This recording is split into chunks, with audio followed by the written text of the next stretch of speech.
근데 성경은요, 이 일들이 예수님께서 하나님의 말씀을 성취하신 일이라고 성경은 기록하고 있습니다.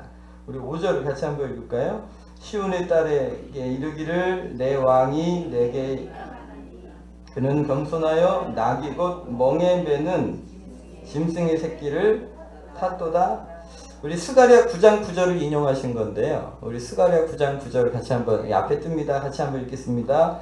시온에 따라 크게 기뻐할지어다. 예루살렘에 따라 즐거이 부를지어다.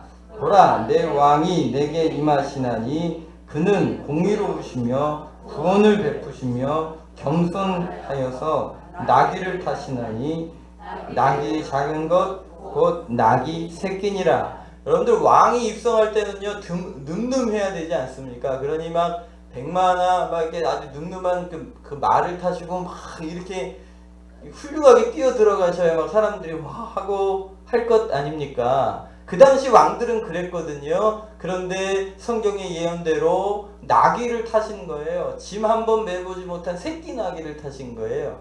그러니 얼마나 초라합니까? 그런데 메시아 된 왕의 표시가 나귀를 타고 예루살렘으로 들어가신다는 거예요. 그가 왕이시지만 겸손하여 그렇게 하시겠다고 스가랴 선지자를 통하여 이미 예언하신 것을 예수님이 이루시기 위하여 풀어 제자들을 마을로 보내서 나귀를 끌고 오게 하고 그것을 타고 들어가신 것입니다. 예수님 태어나실 때부터 그랬습니다. 예수님 성경에 베들레헴에서 태어날 거라고 하셨더니 그렇게 갑자기 산통이 와서 예수님 태어나신 곳이 베들레헴이었습니다. 예수님 다윗의 자손으로 태어날 거라고 하셔서 원래 이게 깨질 집안이었는데 천사 나타나가지고 꿈속에 나타나서 이 집안 붙여놓으시잖아요. 그래서 다윗의 자손으로 태어나십니다. 나사렛 사람이라 일컬어질 것이다. 성경의 예언대로 그렇게 나사렛에서 자라셨고요. 또 애굽에서 내 자녀가 나왔다는 말씀 이루시려고 애굽으로 피난 갔다 오십니다. 그러니까 예수님께서 일련의 이런 삶의 자리들이 어렸을 때도 그랬고 지금도 마찬가지고 하나님의 말씀을 이루기 위하여 삶을 사셨다는 것입니다. 오늘 여러분들 우리 안에 예수님이 주님으로 계시죠? 할렐루야. 그러면 우리도 그런 삶 살아야 되지 않겠습니까? 말씀에 순종하는 삶, 말씀을 이루는 삶 되시기를 예수님 이름으로 축복합니다.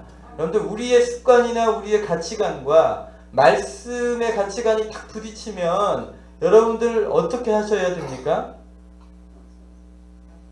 말씀대로 하셔야죠. 그게 때로는 내가 희생을 불사해야 될 상황임에도 불구하고 말씀대로 하시겠다고 결정하는 것이 옳습니다. 그것이 오늘 우리가 살아가야 될 믿음의 태도인 것이죠.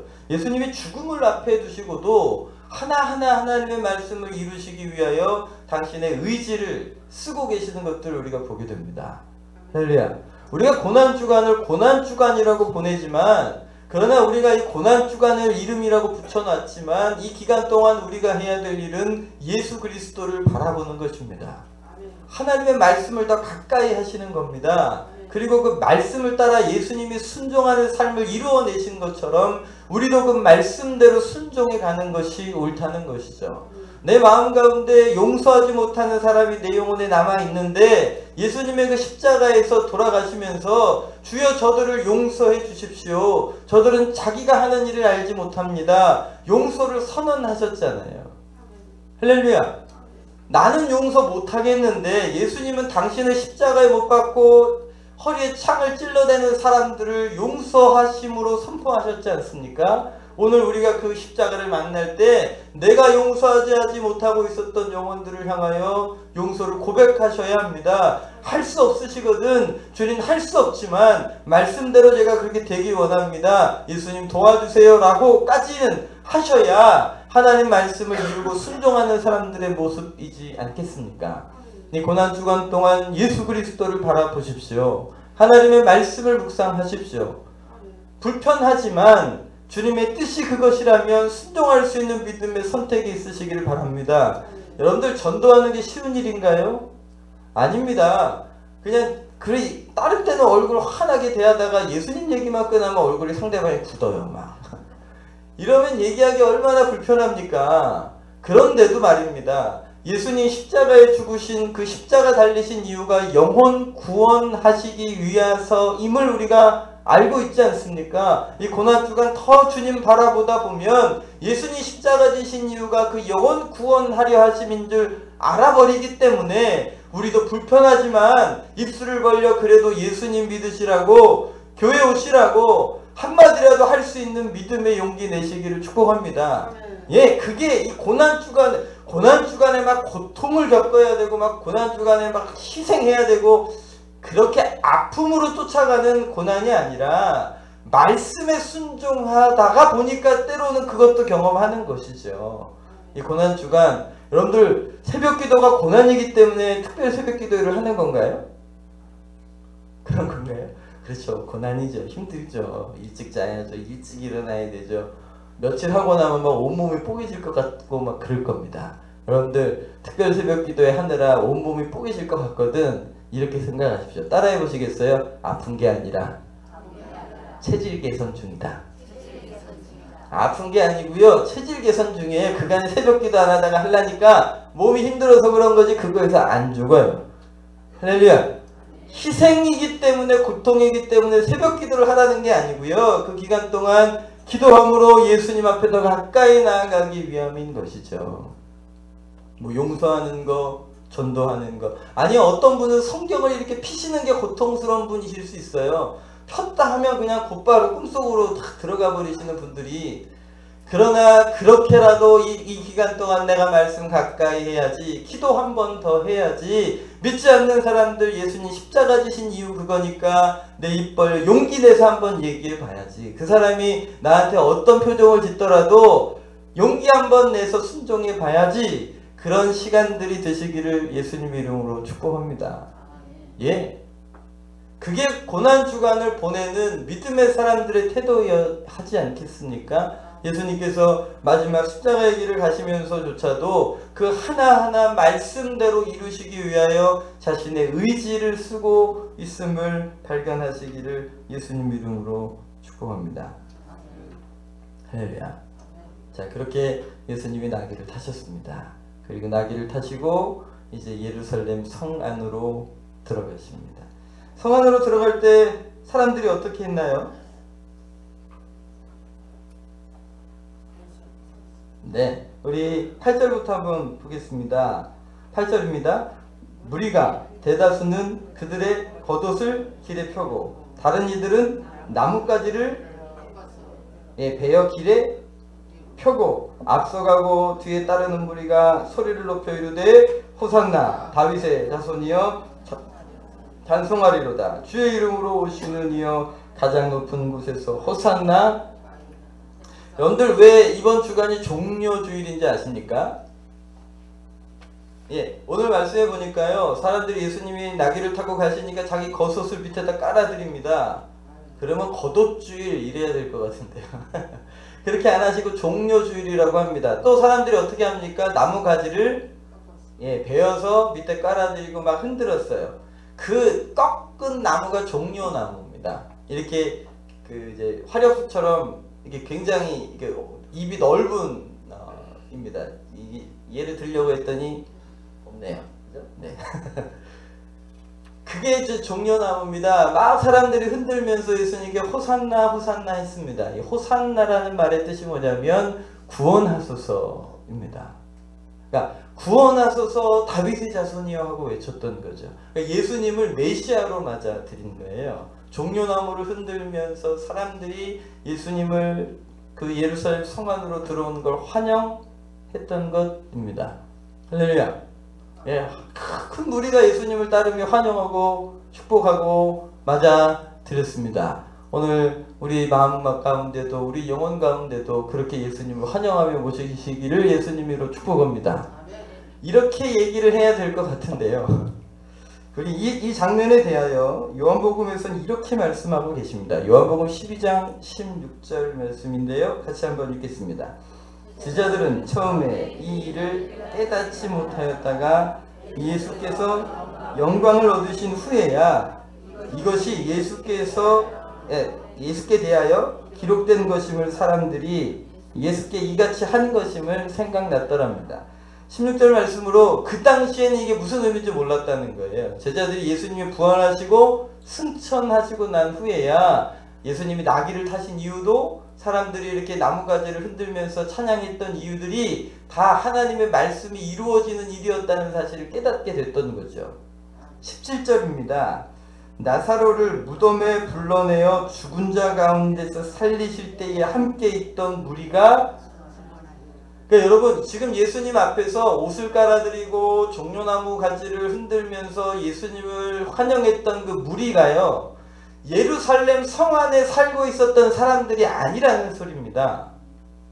갈릴리로부터 예수님을 쫓아왔던 사람들, 특별히 죽은 나사로를 예수님이 살리셨을 때 그것을 보았던 사람들이, 성 바깥에 있던 사람들이 예수님을 따라오면서 그 무리들이 옷을 깔아드리고 종려나무를 가지를 들고 흔들었다는 거예요.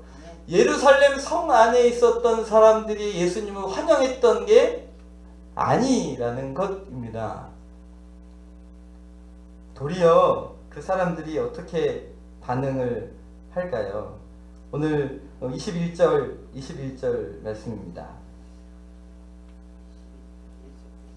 여러분들 21절 말씀입니다. 10절 11절 말씀이에요. 같이 한번 읽겠습니다. 예수께서 예루살렘에 들어가시니 온 성이 뭐 했다고요? 소동이 일어나는 거예요. 그래서 뭐라 그러니까 야, 이 사람이 누구냐 하거늘 11절입니다. 무리가 이르되 갈릴리 나사렛에서 나온 선지자 예수라 하니라.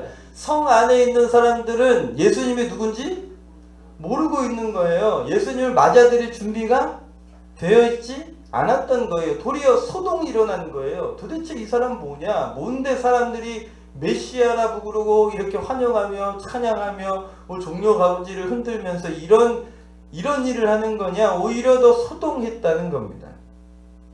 그런데 이 구절을 읽다 보면 예수님의 탄생의 소식이 동방박사들에 의하여 예루살렘 성에 전달됐던 때의 모습이 그려지는데요. 우리 마태복음 2장 2절 3절입니다.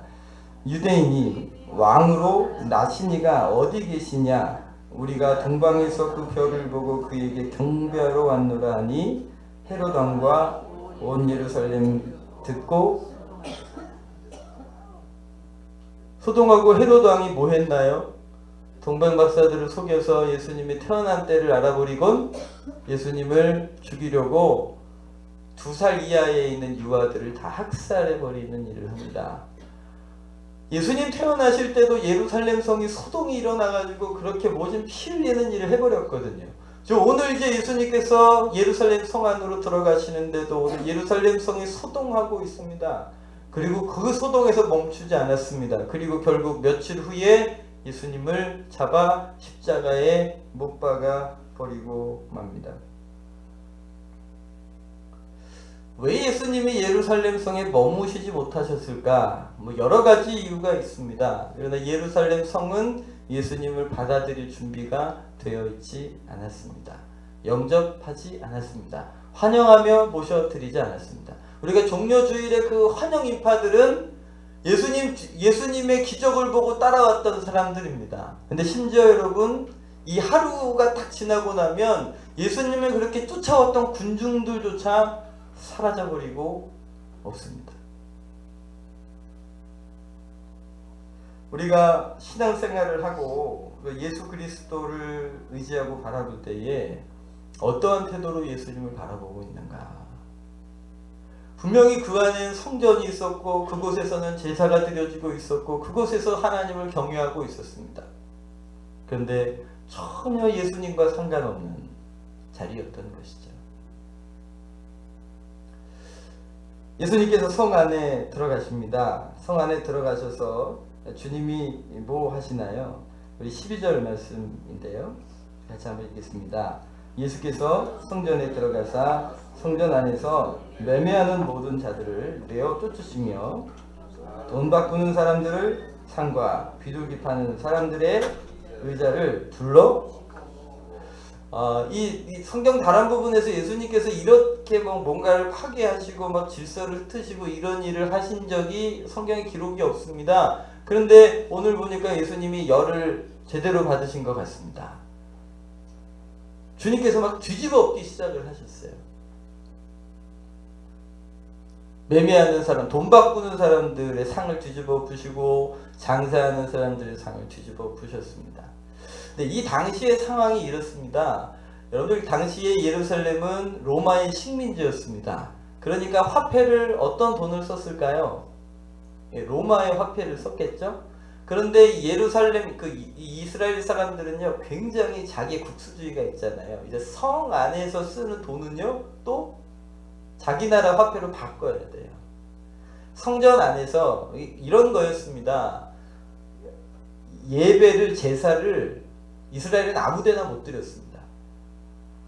그는 꼭 예루살렘 성의 성전에서만 제사를 드릴 수 있고, 내 죄가 용서함 받으려면 그곳에서만 제사를 드릴 수 있었어요. 그러니까 절기 때마다 전국에 있는 사람들이 소양을 다 끌고 오는 거예요. 그런데 멀리서 오는 사람들은 그게 힘들잖아요. 그러니까 돈으로 바꿔서 가지고 왔다가 예루살렘 성에서 또 그 돈을 예루살렘에서 쓰는 돈으로 바꿔야 되고요. 바꾼 돈 가지고 짐승들을 사야 됩니다. 그런데요, 그 당시에 종교 지도자들이 이것을 통해서 뭘 하고 있었냐면 부를 축적시키고 있었습니다. 로마 돈을 성전에서 쓰는 돈으로 바꾸면서 그 환차익을 가져가고요. 그리고 제사 때 쓸 수 있는 짐승은요, 제사장들이 이거는 정결한 거야, 이건 부정한 거야, 제사장이 땅땅땅 해준 것만 살 수 있습니다. 그러니까요, 부르는 게 값인 거예요. 일어나는 제사들을 통하여 이 종교 지도자들이 불을 취하고 도적질을 하고 있었던 거죠. 예수님이 그걸 보신 거예요. 성전에서, 아버지의 집에서 이런 일이 일어나는 걸 견디실 수가 없었던 거죠. 그래서 주님이 그간 보여주시지 않던 모습을 보여주십니다. 상을 뒤집어 엎으셔요. 마가복음 11장에는 이 장면을 이렇게 설명하고 있습니다. 우리 15절부터 함께 읽겠습니다. 그들이 예루살렘에 들어가니라. 예수께서 성전에 들어가사 성전 안에서 매매하는 자들을 내어 쫓으시며 돈 바꾸는 자들 상과 비둘기 파는 자들의 의자를 둘러엎으시며 아무나 물건을 가지고 성전 안으로 지나다님을 허락지 아니하시고 이에 가르쳐 이르되 기록된 바 내 집은 만민이 기도하는 집이라 칭함을 받으리라 하지 아니하였느냐. 너희는 강도의 소굴로 만들었도다. 15절은 상만 엎으셨다고 얘기하잖아요. 근데 16절 가면 이렇게도 얘기하세요. 아무나 물건을 가지고 성전 안을 지나다니지 못하게 하셨다는 얘기예요. 제사를 하지 못하시게 막으셨다는 거예요. 그냥 뒤집어 엎어 놓으시는 게 아니란 말입니다. 주님께서 그 예배를 받으실 수 없었던 거예요. 진행되어서는 안 된다는 것이죠. 성전에서 예배와 더불어 제사와 더불어 범죄하는 일을 더 이상 내가 눈뜨고 못 보겠다. 주님께서 이렇게 흥분하신 이유가 17절입니다. 같이 한 번 더 읽을게요. 이에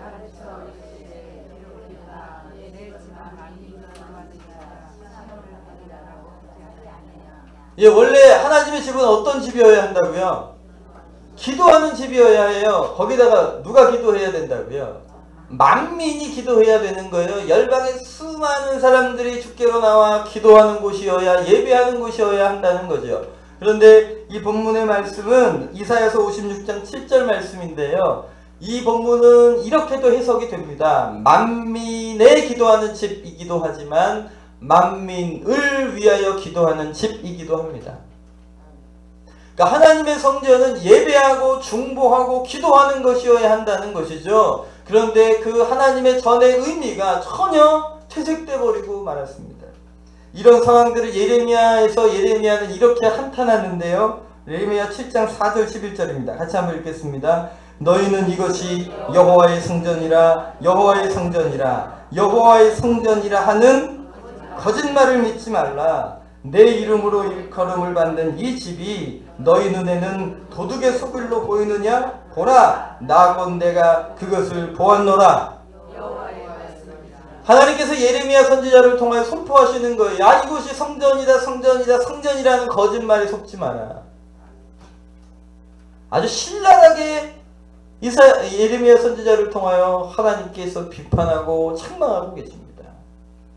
만민이 기도하는 집이어야 하는데 도리어 뭐가 되는 거예요? 도적의 소굴이 됐다. 내가 그거 봤다. 하나님께서 말씀하시는 거예요.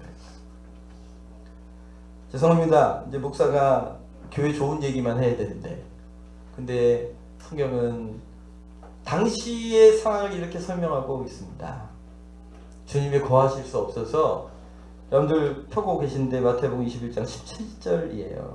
17절 말씀이에요. 같이 한번 읽겠습니다. 17절입니다. 시작.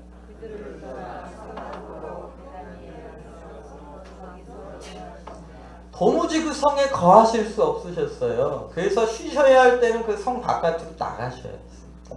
도무지 머무실 수 없는 곳이었던 것이죠. 여러분들 이 이야기가 그냥 당시 예수님이 거하셨던 예루살렘 성에만 적용되는 이야기였을까요? 우리 고린도전서 3장 16절 17절이에요. 같이 한번 읽겠습니다. 네, 여러분들 잘 아시죠? 고린도전서 3장 16절에 너희가 성령의 전이다라고 말씀하세요. 예수님 믿는 우리의 마음 가운데 누가 계세요? 성령이 거하세요. 누가 계신다고요? 성령이 계세요. 그래서 우리 보고 누구라고 하세요? 성령의 전이라고 하신다고요. 여러분들 예수님 믿으시죠? 당시 예루살렘 성전 안에는 언약궤가 있었기 때문에 거기에 하나님의 임재가 있었던 거거든요. 그런데 오늘 우리는요, 예수님을 구주로 영접했기 때문에 우리 안에 누구 계세요? 성령께서 계세요. 우리 보고 성령의 전이라고 하세요. 값을 주고 산 것이 되었으니 하나님의 영광을 위해 살라고 우리에게 말씀하시는 거예요. 여러분들 우리 안에 예수님이 이미 들어와 계시는 게 정상이잖아요. 그게 정상이지요. 주님이 거하시기를 기뻐하는 곳이 되는 게 정상이지요. 그런데 그렇지 않더라는 거예요. 여러분들 오늘 우리의 모습이 어떠하십니까? 오늘 이 종료주의를 보내고 고난주간을 보내고 부활주의를 맞이해야 되는 우리들의 심령에 전도에서 사람들 우리 같이 예배드리자고 하는 우리들이잖아요. 빛나는 교회가 그리 되고 또 우리가 그렇지 않습니까? 그런데 혹 예수님께서 우리 안에 들어오실 때에 어떠한 마음일까 한번 돌아봐야 되지 않을까요? 예수님께서 들어오셨는데 마땅히 기도하는 집이어야 하고 만민이 기도하는 집이어야 하고 만민을 위하여 기도하는 집이어야 하는데 도리어 그 속에 자기의 욕심을 채우고 자기 자아를 채우고 하나님을 모셔드릴 만한 공간이 없어서 예수님이 뒤집어 놓으셔야만 되는 혹시라도 그런 마음은 아닐까요? 돌아봐야 되지 않겠습니까? 제가 죄송합니다. 뭐 여러 얘기를 하고 싶긴 한데 요즘 한국교회의 모습을 바라보면 저도 목회자로서 저에게도 책임이 있기 때문에 할 말이 별로 없습니다. 여러분들이 요즘은 여러분들이 인터넷을 좀 안 보셨으면 좋겠어요. 뉴스도 좀 안 보시고 때마다 시마다 하나씩 툭툭툭 올라오는 교회와 관련된 이야기들이 참 가슴을 아프게 합니다. 그러면 너는 이라고 말씀하실 때 하나님께서 저의 심령을 들여다보실 때 저는 괜찮은데요 라고 말할 만한 자신이 저에게도 솔직하게 없더라고요. 여러분들은 어떠십니까? 여러분들의 마음은 어떠시나요? 아멘. 그래요. 그런데 그게 우리 가운데 정말 깨달아지고 만나져야 하는 것이죠. 금요일 저녁에도 잠깐 나눴지만 여러분들 그 계시록 2장과 3장에 보면 소아시아 7교회들이 나옵니다. 아시죠? 그 교회들 가운데 그 7교회들 가운데 어떤 교회는 칭찬만 있고 책망이 없는 교회도 있습니다. 그런데 어떤 교회는요, 칭찬은 없고요, 책망만 있는 교회가 있어요. 다른 4교회들은 칭찬도 있고 책망도 있고 그렇습니다. 근데 다 혼재되어 있는 것이죠. 그 당시에 동시대를 살아가고 있었던 7교회였는데 그 동시대를 살아가는 그 7교회 가운데 어떤 교회는 하나님 앞에 칭찬만 듣는 교회도 있었지만 대부분의 교회들이 칭찬과 책망이 혼재되어 있었고요. 마지막 라우디게아의 교회 같은 경우는 칭찬은 없고 책망만 있던 교회였습니다. 그들을 향하여 주님께서 마음의 문을 열라고 도전하시는 거예요. 내가 너희 마음을 두드리고 있다. 마음의 문을 열어야 한다 라고 말씀하고 계십니다. 오늘 우리가 우리를 위해서도 기도해야 됩니다. 우리 개인을 위해서도 기도해야 되고 우리 빛나는 교회를 위해서도 기도해야 합니다만 여러분 특별히 일주일 동안 우리 한국교회를 위해서도 중보해 주시기를 바랍니다. 예수님이 거하시기에 불편한 곳이 되면 안 되잖아요. 한국교회가 그러면 안 되잖아요. 여러분들 요즘에 나오는 교회 학자들도 미래 학자들의 도전은 이것입니다. 10년 안에 한국 교회가 체질을 바꾸지 못하면 하나님이 주셨던 이 영광의 부흥들을 잃어버릴 수 있다는 겁니다. 10년이 골든타임이래요. 여러분들 한국 교회가 변화되려면 누가 변해야 되겠습니까? 예, 제가 변해야죠. 제가 변해. 목사님 제가 변해야죠. 누구도 변해야 할까요? 예.